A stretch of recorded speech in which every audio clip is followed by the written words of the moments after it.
Today we're going over the new refines in Update 9.3 in Fire Emblem Heroes. For Part 1, we're going to be talking about Fallen Orson, Azelle, Sara, and Ingrid.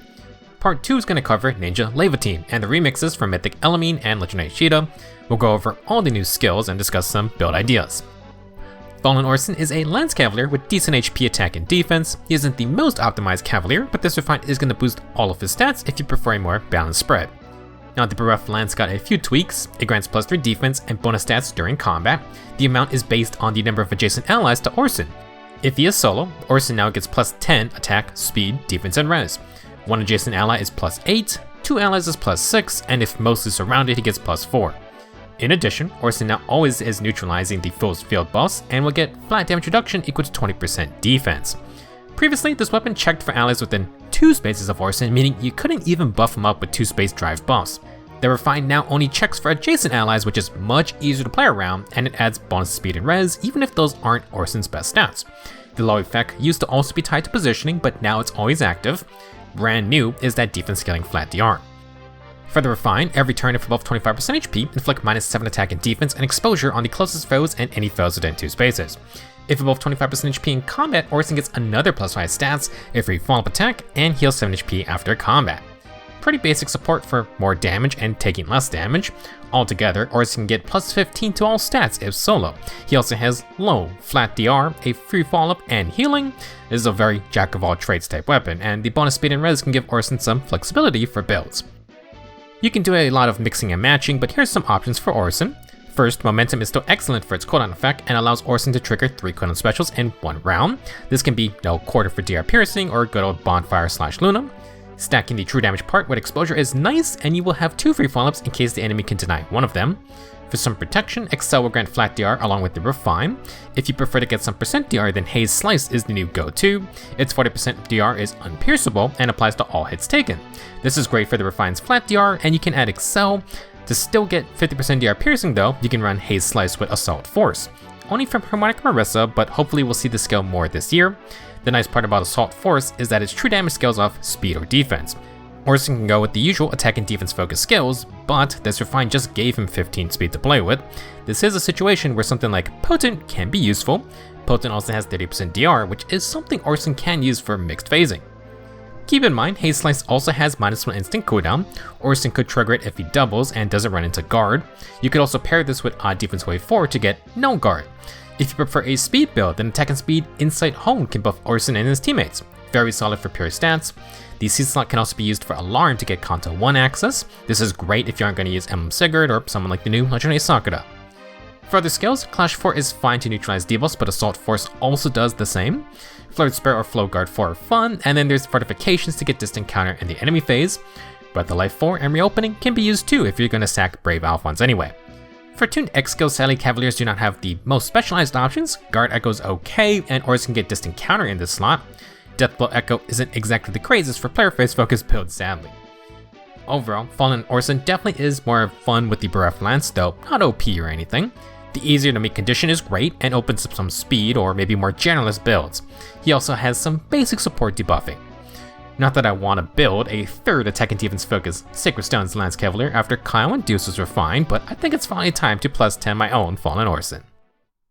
Moving on, for our first older 5-star refine, we have Azelle. He's a speedy right infantry mage. Azelle's Sparking Tome got a couple fun additions. This tome grants plus 3 speed, and if initiating or the foe has more than half health, Azelle inflicts -5 attack and -6 speed and res. He then inflicts additional debuffs equal to the current field buff on the foe stats ×2. Azelle will then get the full tempo effects, and last, he has the usual potent follow-up mechanic. If you were to decrease the speed roll by 25 and Azelle could follow up, then he will trigger a potent follow-up instead. Sparking Tome has added some attack debuffs to Azelle, but looking at his mid-20s base defense and res, you're gonna need a lot more damage reduction to survive most hits. He might be able to stop a special with tempo, but you would still ideally want guard and or scowl effects. Now regardless, Azelle is going to be a more offensive mage, and he can use no guard and potent to dish out more damage. Even against fast enemies, Azelle could still get the 80% potent follow-up. For the refine, every turn if near an ally, Azelle gets plus 6 attack and speed and a 50% DR piercing status to himself and those allies. If initiating or near an ally, Azelle inflicts another -5 attack, speed, and res. He gets true damage equal to 20% speed, and he gets 7 flat DR for first attacks. Again, more defensive perks, but these are only good for weaker hits without some kind of percent DR skill. For offense, Azelle provides the 50% DR piercing status to his team. He will get more attack and speed and true damage to pair with it. In terms of builds, you could try to tank hits with something like Remote Sparrow, Fitting Echo, or a Brash Assault 4, but I do think Azelle is just better off going for the all or nothing full offensive kit.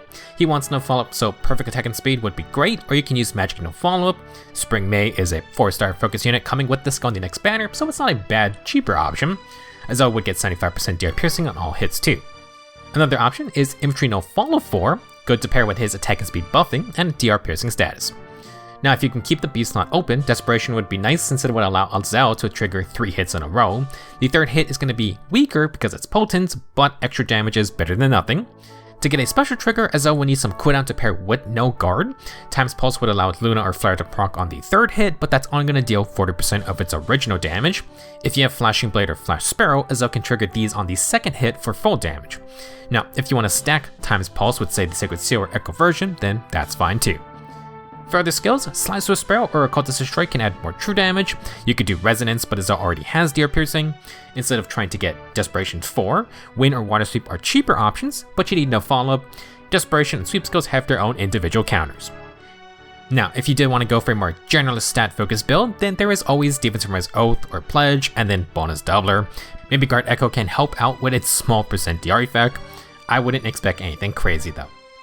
For the most part, Azelle gets 2 fairly rare aspects in the DR Piercing support and being a mage with a potent follow-up attack. He's mainly an offensive unit, but you could add to his support with Infantry no follow-up, or maybe an alteration on his default ruse setup. Ideally though, he would like that B slot for more combat power. Our third refine is for Sara, who is an older 5-star healer. Sara has decent attack, speed, and res, which can all be useful with her new Kia staff. This 14-white staff got a big change. Every turn, if within 3 spaces of an ally, grant plus 6 attack and speed and Hexblade to Sara and those allies. Sara also cleanses any penalties on herself and allies in that range. Does not apply to penalties inflicted at the same time though. Now for her own combat, Kia's staff is a Wrathful Staff weapon. If within 3 spaces of an ally, Sara gets plus 5 to all stats, true damage equal to 15% of the foe's attack, and bread type cooldown. Kia's staff only used to cleanse one ally. It now works every turn on all nearby allies and grants more buffing too. Do note, at start of turn cleanse effects are fine for some penalties, but not for ones that trigger at the start of enemy phase, such as the popular tier 4 ploys. For her own combat, Sara can get bonus stats, true damage, and bread type cooldown. She now also gets her own attack and speed buffing along with that new Hexblade effect. So far, quite a nice update. For the refined part, for allies within 3 rows or 3 columns, they will get plus 5 attack and speed in combat. If they are faster than the enemy, they get full no follow-up effects and will heal 7 HP after combat. If Sara is healthy, she gets all the same effects with an extra 5 defense and res and the low effect to neutralize enemy field buffs. Altogether, Kia's staff is quite focused on offensive player facing support. Plus 6 attack and speed field buffs, another 5 in combat, no follow-up, and Hexblade. The cleanse can get rid of certain debuffs, and Sara also passively heals after each fight too. Very fun, not to mention Sara herself is getting a lot of combat perks. In terms of builds, Sara has a lot of fun options. First off, her Refine's healing can offset her default attack and speed push 4 if you wanted to keep that. Her Joint Drive res is also fine to keep, but since your Refine's buffing range is across the map, you may want something like Cross Spurs instead. To pair with her support perks, you can try to make Sara into a flat res stacking unit so she can apply tier 4 Ploy, Discord, or Sabotage debuffs. She's a little bit behind even with Dragon Flowers, so Crystalline or Stillwater would be best. Phantom res can also work. While she's fine with any of these stat tier 4 ploys, Sara can also run Pulsa Ploy too. This is fun because she does need a little extra cooldown to charge 3 cooldown healer specials. Assuming a 1-2 tap with bread type cooldown, Pulse Up or Times Pulse would give enough cooldown assuming no guard effects on the enemy. You can actually run tempo skills to get no guard as well. To ensure safety, Sara does need a Dazzling Staff B skill. Until we get a Dazzling Sacred Seal or a Dazzling equivalent to Sway in the A slot, you need the B skill variants. Dazzling Discord is not the same as the regular tier 4 version, but it's still extra debuffing. If you use Dazzling Shift, this gives Sara regular warping, which is quite nice. If you want to forgo Dazzling Staff, then the new Call to Serve is interesting. Sara would need to run a Rally or Movement Assist such as her innate Return Plus. This would buff allies with the low status, and it gives those allies 5 true damage in their battles.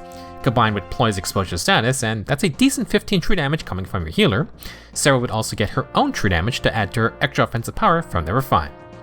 Now if you're going to sacrifice Legendary Sakura, then Sway attack and speed is a good stat booster, but the Wrathful Staff part is not going to be used here. Sakura also has Ice Lock and Holy Pressure though, so it's still an incredibly nice fodder pack for Sara. In conclusion, Sara's penalty cleansing is better than before, but it's not going to clear everything. Still a nice niche to have, plus she has offensive buffing added and she can support multiple allies now. On top of this, Sara gets to do some damage herself. We have a lot more damage options for healers in today's game. Last up for part 1 is regular Ingrid. She's a speedy Lance Cavalier, and Ingrid's Luin Refine might sound a bit familiar. She ain't sharing this one though. Now regular Luin is a 16-bite slaying lance. If initiating or near an ally, Ingrid gets +6 attack and speed, deals true damage equal to 20% speed, and this gets doubled when triggering a special. If Ingrid is within 7 speed of the enemy, she also prevents their counterattacks. Unlike Azelle, who gets some defensive perks to tank a hit, Ingrid gets the sweep effect and no other defensive abilities. If she gets touched, it's kinda over. Now, for the base version, Luin adds extra damage, including doubling its true damage on special procs. For the sweep effect, Ingrid had to be 5 speed faster than the enemy from before. That has been reduced by 12 points. She can now be 7 speed slower and still prevent counterattacks. Pretty big change there. Even if Ingrid can't fully outspeed enemies, it's still gonna work. Now for the Refine, Ingrid gets Kanto 2. For foes within 3 rows or 3 columns, she inflicts -5 speed and defense, she neutralizes their speed and defense field boss, and those foes take a free follow-up attack. For her own combat, if above 25% HP, Ingrid gets +6 attack and speed, no guard, and -1 instant cooldown before her first attack. Because Ingrid is pretty much the main Pegasus Knight for 3 houses, she gets a speed and defense crux effect, and she adds the speed and defense buff neutralization that is on Arcane Luin. It's not no follow-up, but a free follow-up can simulate offensive follow-up for Ingrid and her allies. Essentially, regular Luin at least matches its Arcane version, and Ingrid goes hard into full-on player phasing. Slaying, no guard, and instant cooldown is great, and she has a sweep effect with a generous speed check. She now has Kanto to escape, which is good because Ingrid wants no enemy phasing. For builds, it's basically just stack more damage and speed. If the foe has no seed disrupt, Ingrid's gonna die anyway. With her new cooldown perks, Ingrid can proc 3 cooldown specials when doubling. You can go with no quarter, though Luna might deal more damage if you don't need the DR piercing.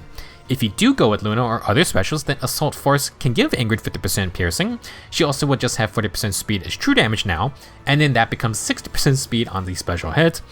For A skills, we don't need Excel, so Clash 4 is fine. The debuff neutralization is more useful, but Assault Force already clears debuffs, so no need with that skill. This leaves us with Flared Sparrow for hit and run flame tiles, good with Ingrid's sweep effect. You can also go with Slice with Sparrow, but Ingrid would prefer offense and a follow. She already has Crux for the free follow. Normally, this is a good chance to run Oddspeed Wave 4 for team speed buffs and no follow-up for Ingrid. However, she needs as much damage as possible. The new attack and speed Insight Home can give +14 attack and speed total if you buff multiple allies. These buffs also pair very nicely with the Refine's low speed and defense Crux debuffs. For other skills, Ingrid can run Momentum, but you may not need it for regular specials. There is potential though for Momentum and AoE specials. Be sure to run Life and Death skills for flat attack, and Luin would be able to apply 40% speed to the AoE damage. Even if she can't get the KO, Ingrid can run away with the sweep effect and Kanto and try again later. You could also run Savage Blow or Poison Strike skills for the same idea. This also goes for applying smoke debuffs to help out allies. Maybe Ingrid can run Gale Force to benefit from those effects herself. Overall, Ingrid's a very simple, speedy sweep initiator. She doesn't want to get touched and would ideally want no follow-up, but there are various offensive skills she can run. You will need to protect her from any and all hits though. That's going to be it for part 1 of the update 9.3 refines. Some major quality of life improvements for Orson and Sara. Meanwhile, Azelle and Ingrid have just gone full speed ahead. For part 2, we're going to cover Ninja Levitine, Mythic Elamine, and Legendary Sheeta. Let me know your thoughts on the part 1 refines and have fun with the new effects. Thank you for watching, and I will see you in the next video.